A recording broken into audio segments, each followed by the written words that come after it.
So welcome everyone to our webinar, Tracing Environmental Process with Light Stable Isotope Fingerprints. Today we are joined by Dr. Christopher Brodie, Director and Principal Consultant at ISO Alba Limited.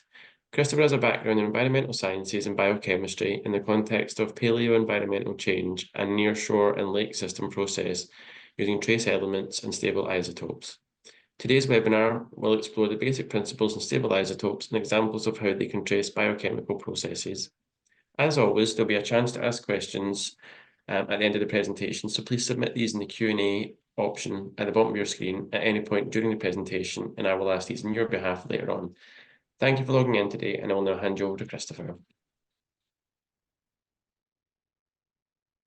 Thank you. So good morning from New Zealand. It's a pleasure to be here to talk to you today about how light stable isotopes are used in the environmental sciences. So I'm going to give a high-level multidisciplinary overview in this webinar, where I'll take you through a journey of what isotopes are and the basic isotope ratio measurements, the processes that influence isotope ratios in the natural environment, so how they distribute as a consequence of biogeochemical processes. And then I'll touch on a number of examples of how stable isotopes have been used and applied in environmental applications, such as in tracing pollution, tracking variations in the hydrological cycle, some ecological and biological applications, changes in the deep past and geological time, and then a slightly different application on criminal forensics to give you an idea of the broader application of stable isotopes. So I'll begin in a rudimentary way and try to build from this point towards the end on what isotopes are and how isotope ratio measurements are actually made. So an isotope in the periodic table is part of the elements, and it's a nuclide of any given atom or element on the periodic table. So the example I've shown here is hydrogen. And the difference between the primary atom and element of hydrogen is a number of neutrons in the nucleus, and that's what defines what an isotope is. So as you can see here, you've got hydrogen 1, hydrogen 2, and hydrogen 3. And in principle, the hydrogen 1 and hydrogen 2 are the stable isotopes that we often measure and look for. So ideally, they're chemically the same, but physically different as defined by this neutron in the nucleus of the atom. And that's quite important when it comes to making a stable isotope measurement, because the actual physical weight of protons and neutrons are around 1 AMU in terms of the mass. The electrons on the outer parts of the atoms are not really weight dependent. And the consequence of that added mass on the neutron means that you have a difference between, say, hydrogen 1 and hydrogen 2 of 1 atomic mass unit.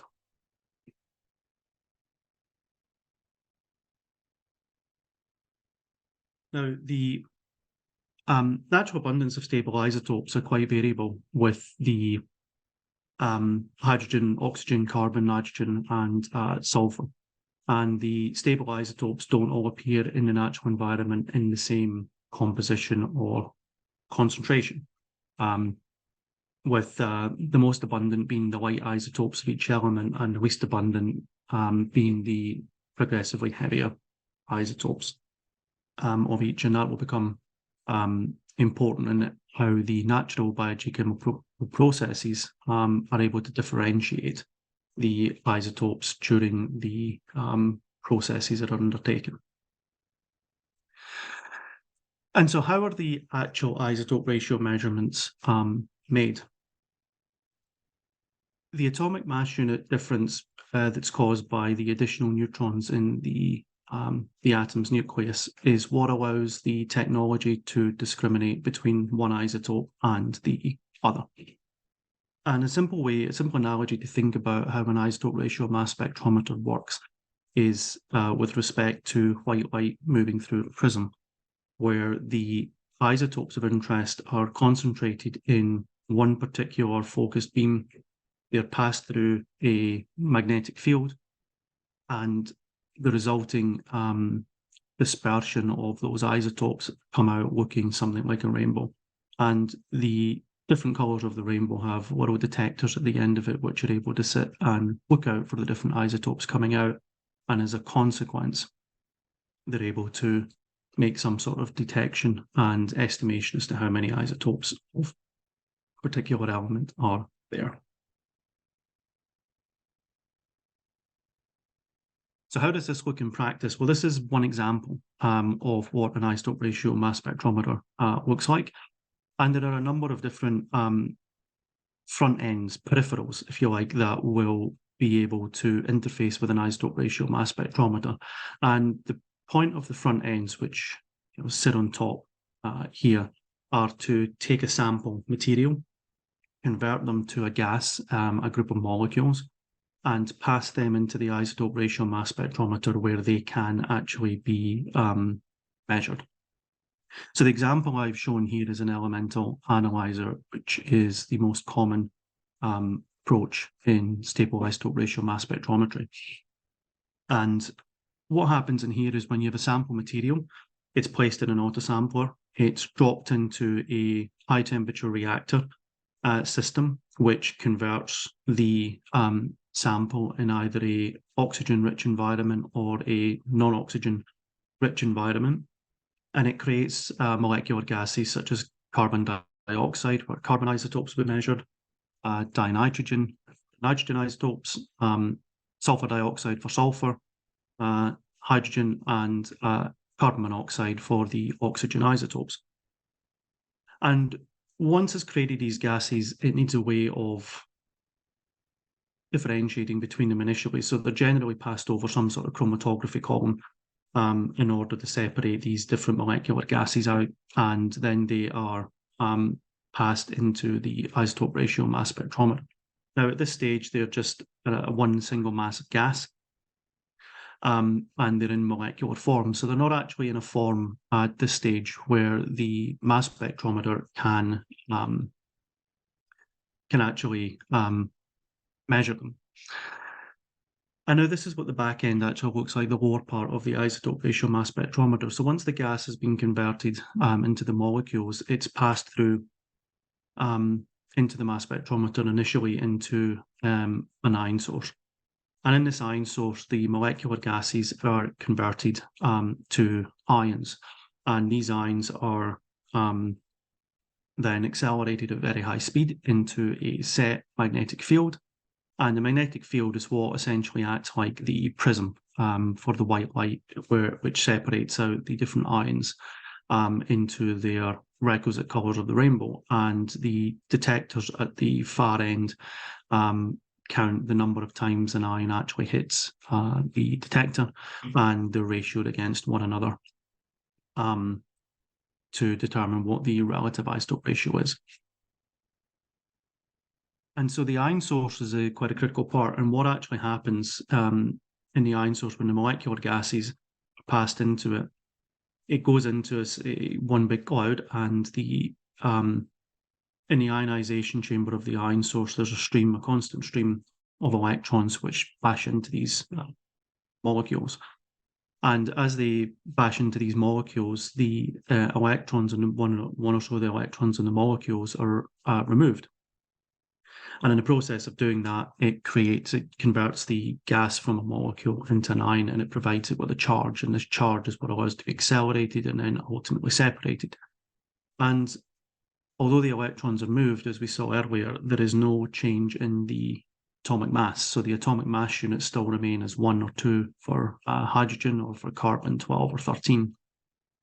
And that atomic mass unit difference is what allows the magnetic field to discriminate the ions, the charged ions, and allow them to be detected. So the science behind the prism aspect, the prism part where the separation of the ions happen, is that once the ion is accelerated with a charge, it's essentially put into a magnetic field that has a specific setting, a specific strength, and the force that's exerted on it causes the ion to move in a circular orbit, a circular motion, relative to the acceleration that has been applied to that particular ion. And once that happens, the rainbow essentially starts to appear, and they are diverted, the ions are diverted onto collector devices at the far end of the ion flight path, which allows the isotopic ratios to be defined. Okay, so that's the basic of how the stable isotopes are measured and how we're able to detect them by the mass unit discrimination. The next area I'd like to touch on is the processes that influence isotope ratios in the natural environment. So the things that allow these isotopes to be discriminated in nature. And these are what we refer to as isotope effects. An isotope effect is essentially some form of chemical or physical phenomenon which are not able to be measured in any sort of way. So they're an effect that happens within the biogeochemical cycles that we all know, and it causes a particular substrate, a pool of and mass of material that contains isotopes to go from having a specific isotopic distribution and composition, applies an isotopic effect, which could be something like evaporation, photosynthesis, rainfall, precipitation events, for example, and it produces another pool after that isotope effect, which has products of that isotope effect. And it's the products of that isotope effect that the isotope ratio mass spectrometers are able to detect more directly. And the primary process that's behind this is what is termed fractionation or isotopic fractionation and or mixing. So the graphical example below shows our hydrogen, again, where we have hydrogen 1 and hydrogen 2 on the left in the initial starting pool, some sort of isotope effect, and then a product on the right-hand side where there is a difference between the light and the heavy stable isotopes in the product pool. And what these factors do, it changes the isotopic composition of the starting material and the ending material. So isotopic fractionation is by far and away the most important aspect of what discriminates the stable isotope ratios in nature. And essentially, it's a partitioning of the heavier and the lighter isotopes from the starting pools or the ending pools. And they can coexist in every natural system. So these processes are constant, they're ongoing on a variety of different timescales. And there are kinetic isotope effects and equilibrium isotope effects. Now, kinetic fractionation is something that's essentially incomplete. It goes in one direction, or can be defined as having a branching process. In other words, it's continuously iterative in the way that it actions. So you have a starting material, you fractionate a little bit, and you continue to fractionate thereafter. It doesn't close back and remix easily with the starting pool. So what it does is it progressively removes the lighter isotopes from the beginning pool and makes the beginning pool much, much heavier in its isotopic composition. In other words, the lighter materials are able to be removed much more easily because it takes a lot less energy to move something lighter and smaller than it does to move something bigger and heavier. No different from trying to push 100 kilos up a hill versus pushing 10 kilos up a hill in a lot of ways. And some examples of that type of kinetic isotope effect or kinetic fractionation include things like evaporation into the atmosphere, diffusion across stomata in plants, and photosynthesis. On the other hand, equilibrium isotope effects or equilibrium fractionation relates to the processes which happen in some sort of equilibrium, meaning that there's an exchange between the starting and ending pools of the isotopes, but there's no net chemical reaction. There's no net chemical change in what's actually happened between the pools. So it's one example would be, by comparison to the kinetic effects, is evaporation into a entirely humid environment, 100% humidity, where the isotopes are not actually changing. There's no net effect that can possibly go from the water liquid phase into the atmosphere, comparable to an atmosphere that's got less humidity in it and could actually absorb or take in the isotopes from evaporation. And so these effects are the two primary effects which control the partitioning of light and heavy isotopes across the biogeochemical cycles. So as an example, this is the genetic water cycle. Primary starting points for sources include oceans, seas, in principle, and large lakes and pools. You have evaporation, condensation, vaporization, sublimation from ice sheets and glaciers, evapotranspiration coming from the plants, and groundwater percolation, recycling. And essentially, as these processes happen, the heavier isotopes remain in the initial water bodies, and the fractionation processes get progressively lighter as they move in the land. And I'll come back to this when I talk about the hydrological cycle in a bit more detail.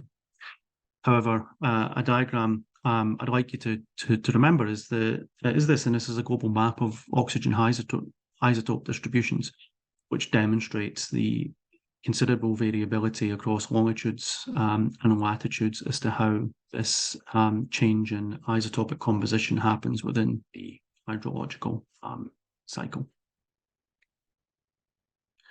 The carbon cycle, the carbon biogeochemical cycle, quite substantial, including, sadly, our anthropogenic influence through fossil fuel burning, the photosynthetic processes, the biogeochemical processes within marine and lake systems, which include interactions with the soil and groundwater, and associated soil respiration, and the geological timeframes where this organic matter breaks down and reforms itself over long periods of time into the fossil fuels, which then are rebrought into the atmosphere generally through our consumption of fossil fuels. And these variabilities and changes have strong effects on the carbon isotope distribution throughout these subsystems, particularly the photosynthetic processes,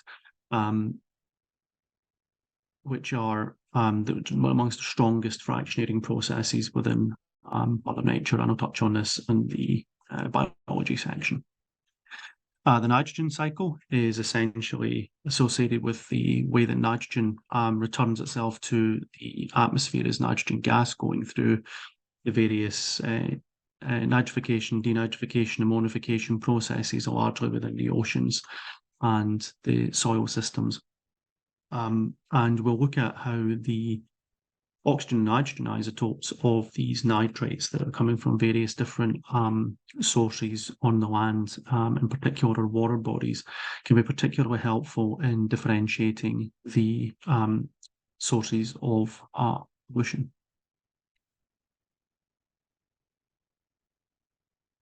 And lastly, the sulphur cycle, which principally has associations with the geological and soil records, and or the sulfates and sulfides that come from the ocean themselves. And similar to the hydrological cycle, the heavier isotopes are leaving first as a consequence of the rainout effects. And this one is something I'll speak a little bit less about over the course, but ultimately the primary drivers in the sulphur isotope system are related to what is sourced from the ocean, and differentiating between what is sourced from geological processes and or the soil processes that break them down.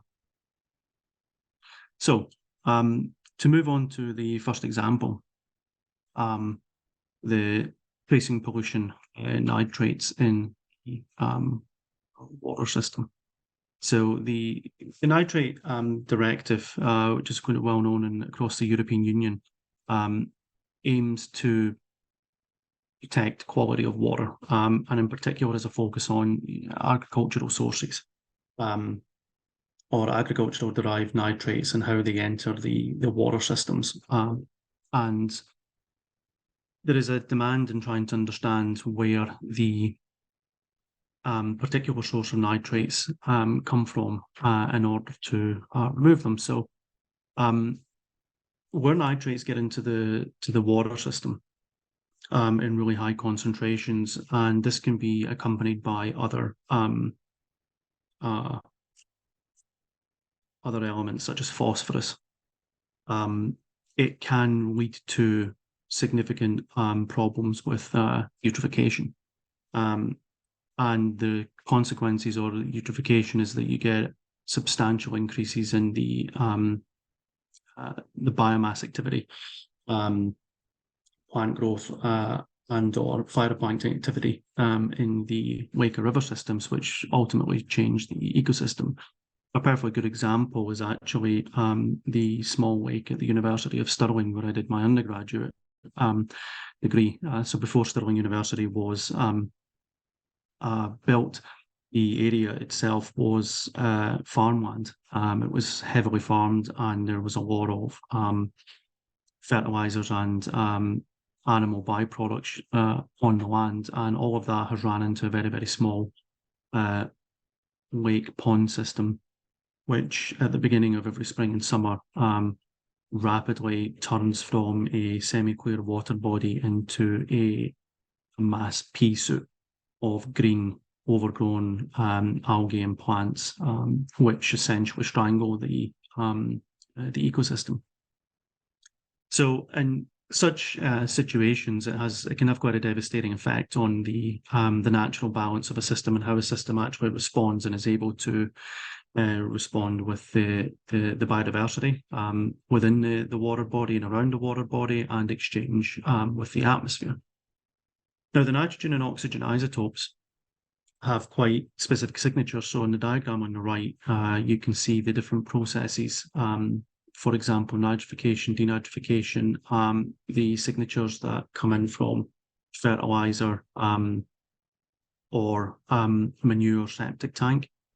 So as an example, on the bottom right-hand corner, you'll see that there's quite a differentiation between manure and septic tank nitrogen and oxygen isotope signatures compared to the nitrate that comes from fertilizers. And that principal discrimination for that derives from the Haber-Bosch process, which has two different pools, where the Haber-Bosch process is using the nitrogen from the air to drive in the isotopic signature, comparable to manure or septic tank, which could be coming from byproducts of food that's come off the land. And so the ability to differentiate those isotopes across the nitrogen oxygen spectrum give a scope to actually differentiate the source and identify which particular part of the landscape or which source, in terms of whether it's fertilizer, manure, it's driven by a particular runoff event at a part of a catchment, can be identified with ground truthing that is undertaken on the surface as well. So it's a source apportionment technique that gives a way of identifying sources of pollution and allowing the more directed remedial action to be taken to reduce the effects, rather than trying to resolve the result of it, whilst the nitrates are potentially still leaching into the system that is carrying the problem. Okay, so the hydrological cycle is next up. So the isotope effects we've spoken about discriminate the hydrogen and oxygen isotopes locally, regionally, and globally. And returning to the graph, the diagram that I showed earlier, the variation in hydrogen and oxygen isotopes across the globe, it's affected by longitude, by latitude, and by altitude. But why does this actually happen? And what tool can actually be used to do it? So the critical process that's behind this is the Rayleigh distillation, essentially Rayleigh, and referred to in the isotope areas as Rayleigh fractionation. And in an open system, Rayleigh fractionation occurs when a parent mass or a substrate is depleted to a phase it's continually removed, ideally in thermodynamic and isotopic equilibrium with those remaining at the system at the moment of removal, and under a constant fractionation factor. So Rayleigh distillation describes the observed result of an isotope fractionation as a liquid pool evaporates. So, for example, during the cloud formation, which occurs when there's evaporation over water bodies such as the oceans, the seas, or large lake systems. So you could think about the Great Lakes in the United States. And lighter isotopes evaporate more readily than heavier isotopes. Like I say, it takes a lot less energy to move something of a smaller mass than a larger mass. And as a consequence of that, clouds contain a greater proportion of light isotopes, whilst heavy isotopes of water remain in the original starting body, the oceans, the sea, the lakes that the evaporations happen over. So as evaporation proceeds, temperature of the clouds decreases, and that is considered in the sort of exponential change in the isotope distribution from the starting substrate and the fractionation products that result from them. So that means that the clouds are depleted in the heavy isotopes of hydrogen and oxygen relative to the seawater, or whichever body of water they are formed from. But the isotopic composition of rainfall will be heavier than the clouds. So the heavier isotopes drop out first from the clouds. But it'll be ultimately lighter than the seawater, which was the original source of the water forming from the clouds. And as we saw in the other diagram, as air masses move inland with the clouds and the rain or snow progressively comes out, the precipitation progressively becomes lighter and lighter to get more negative values. And because the hydrogen and oxygen isotopes are affected in similar ways in this process, in other words, they co-vary in the Rayleigh fractionation process, they are ultimately highly correlated. And this correlation is known as the global meteoric waterline. It describes an empirical relationship between the hydrogen and oxygen isotopes and expresses an average values for the precipitation on a global level. And that gives a guide for data or potential data in interpretation. And this is, the dotted line here is what a global meteoric waterline is. It has a average equation, which is shown in the graph. And the other aspects in the graph are the interpretive power of how deviations from the global meteoric waterline, which are also referred to as the local meteoric waterline, can give. So the global meteoric waterline has an average slope of 8. And as I said, different data sets can produce different values, as you can see across this blue area where local meteoric waterlines can occur. And the value of 8 is the approximate value produced by the condensation of rain at around 100% humidity levels, approximately. And it's close to the equilibrium fractionation factors for hydrogen and oxygen, around 20 to 30 degrees centigrade. And the y-intercept has a value of +10, which is known as a deuterium excess value. And it only applies in this particular aspect where it's fitted, the data is fitted to a slope of 8. But the values can range from 0 to 20 or maybe higher on local meteoric water lines.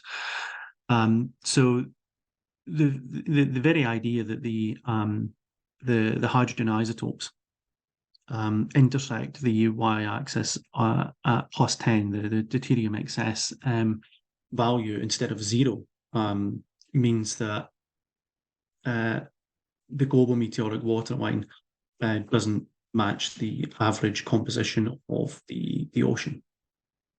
And the source of the water that produces the rain, and this deuterium offset is more directly connected to the fractionation factors and processes of the kinetic processes in the hydrogen isotopes of evaporation at a lesser humidity, something like 75 to 90%. So it's actually an indication of the the kinetic fractionation processes that are happening on an iterative basis.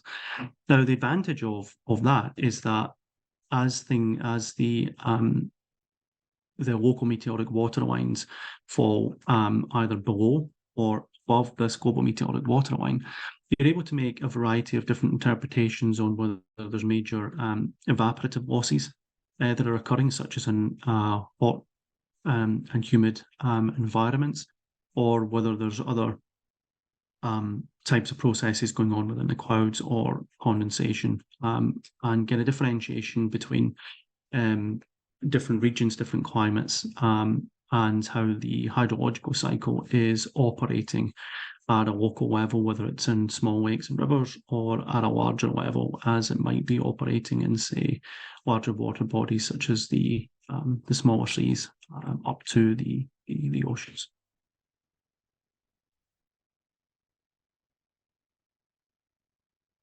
Yep, there we go. So, skipping on to biology and ecology, I've opted to just focus on one particular aspect here, and the aspect that has the strongest footprint on isotopic distribution, and that's the photosynthetic process, which is essentially the basis for all life. It gives us the food that we eat, and without the biogeochemical system probably would be very different from what it is today.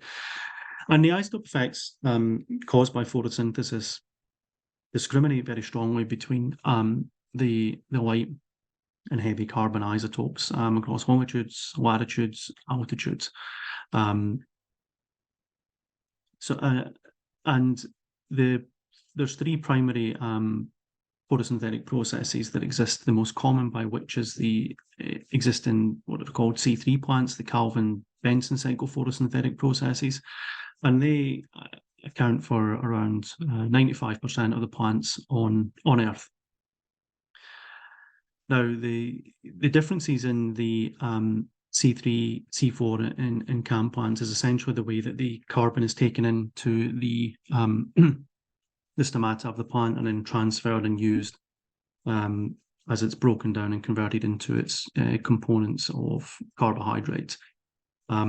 And the CAM and C4 plants have adapted much more energy intensive and complex ways of absorbing the carbon isotopes from CO2 by comparison to the C3 plants, and they've adapted to be able to work in environments which are variable in their CO2 concentrations or in their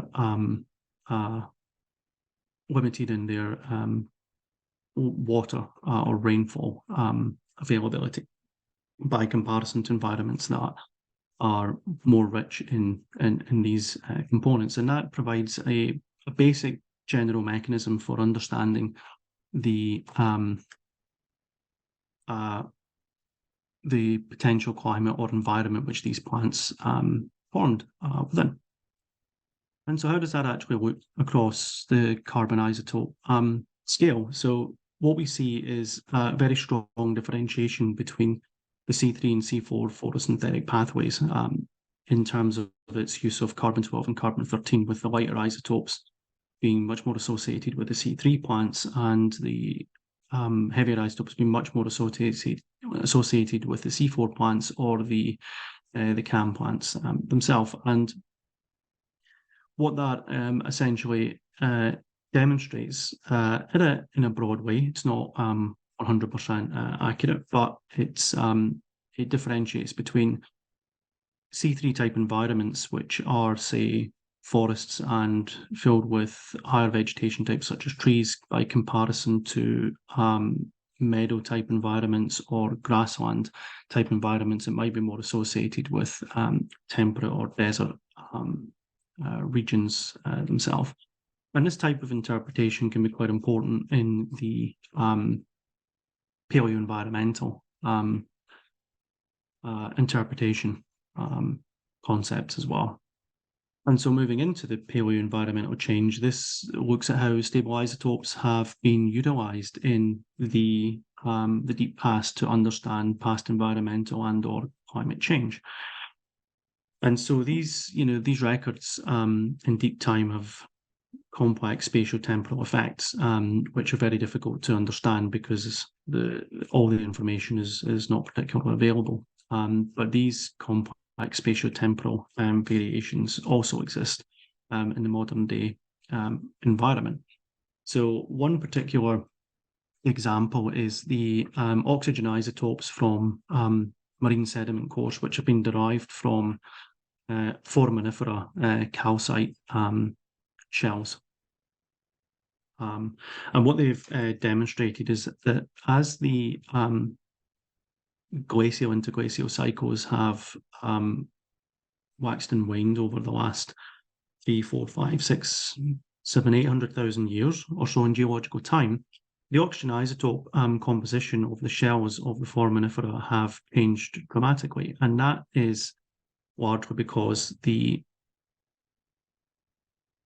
as we've seen from the hydrological cycle information, the ocean water becomes much heavier in its isotopic composition when you have strong evaporation, but you have a removal of the lighter isotopes in the hydrological cycle, and they transfer to the land and are precipitated. And during the glacial periods, there is a substantial buildup of ice on oceans and the land, but those isotopes don't actually go back into the water, and as a consequence, as the foraminifera are growing and forming, the shells are only able to form the calcite and use the water that's surrounding the shells, which has a variation in the isotopic signature. As a consequence of this shift in the removal of the lighter isotopes onto the land to form the glacial masses. And this can be seen in the stratigraphy on the left-hand side, where the interglacial periods have much lighter isotopic signatures, and the glacial periods have much heavier isotopic signatures. And this provides a strong basis for, first of all, determining an approximate time frame of when glacial and interglacial periods happen, but also clearly differentiating major environmental and climatic shifts. So periods where it was much colder and drier versus periods where it was much warmer and wetter. And the photosynthetic processes here is exhibited from a core system which comes from South China. This was actually part of my doctoral work at the University of Durham. And here there's a number of proxy variations where I've shown the carbon isotopic downcore record here and here in the green line against the arboreal and non-arboreal pollen counts, which essentially is a difference between C3 and C4 vegetation.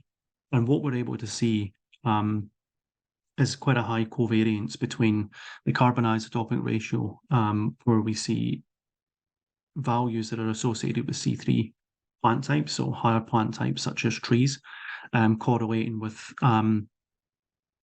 low amounts of non-arboreal pollen and high amounts of the arboreal pollen, in other words, tree pollen, versus periods where the isotopic signature is much lower, correlating with periods of grassland. And the critical differentiation for interpretation here is that it's able to say, well, during times where you have arboreal pollen, C3 vegetation around, you're more likely to have humid environments that have a good source of water and moisture, so lots of rainfall, something we might reasonably expect with a tropical environment of the South China Sea area. But where you have periods of much lower rainfall and much lesser humidity, things, the environment's much drier. And in this particular area, during this time, especially during glacial periods, the Sunderland area here, the West Pacific warm pool, and the area immediately in the lighter blue around the coast of China and Vietnam, the water levels actually completely dry up, and the sea level drops to a point where you could literally walk across this area. And the South China Sea reduces quite substantially in its size and its moisture variability. So the local climatic system completely changes, as do the moisture pathways, which affect directly the vegetation that is able to stabilize and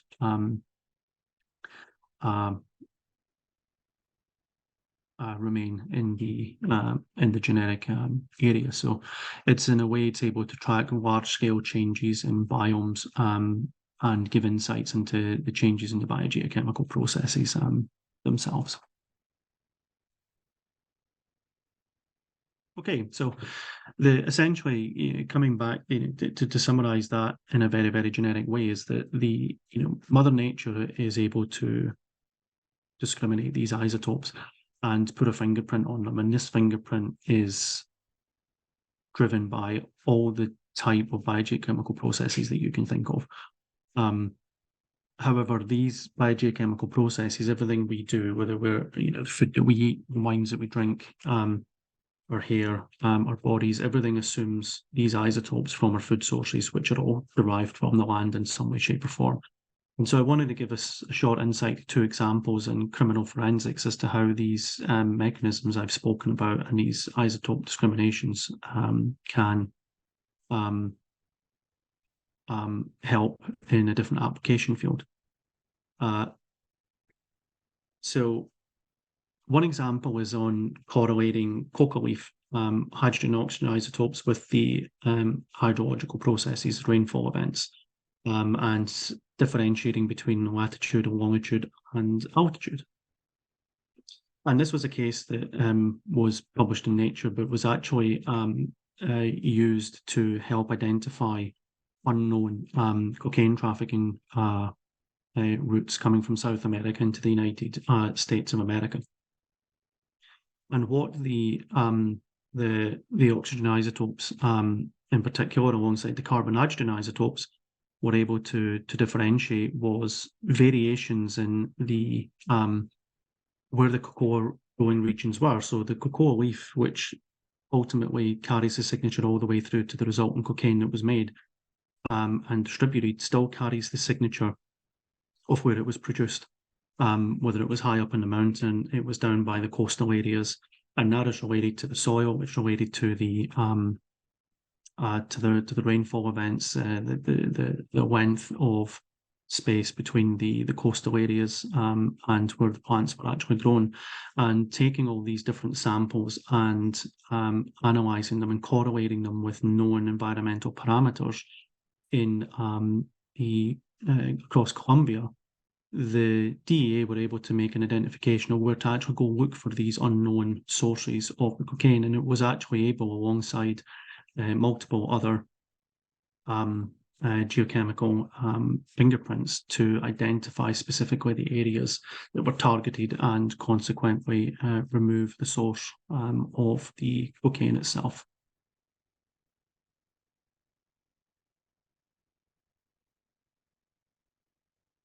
And the last application is human movements, hair. So one of the primary protein in hair, keratin, utilizes it during its synthesis process, utilizes the hydrogen and oxygen isotopes within in our bodies, and that is correlated directly with what we eat and what we drink, principally what we drink. though the water that's in our food carries the water signature from wherever it was produced and whatever water was used. However, the group of isoforensics in the US, led by Jim Elringer, were able to produce a model that correlated tap water, bulk diet, and the dietary protein isotope ratios to that of the keratin in hair. And what they were able to demonstrate is that over a period of time, there is an ability to use the different layers of a hair, which grow much like tree rings, to show where somebody has moved from. And there was an example in their publication that showed an individual who'd moved from Beijing in China to the Salt Lake City area of the United States of America. And they were able to track over a course of months the change in the isotopic variability in their hair strand, which was able to correlate principally to the source of water that they were drinking being different in China than it was in the United States. And that fundamentally comes down to the variations that are evident in the hydrological cycle and the fractionation processes that go through there and lead to the local, regional, and global variations that are in the isotopes of the hydrological processes. Okay, so that's the end of the overview. I hope that's been quite informative and given some food for thought on areas that can be looked into and how stable isotopes can give quite interesting insights to biogeochemical processes and how they can be interpreted to help on a variety of issues such as pollution, environmental change, and other applications such as in forensics or even food origin and authenticity. So thank you very much for joining.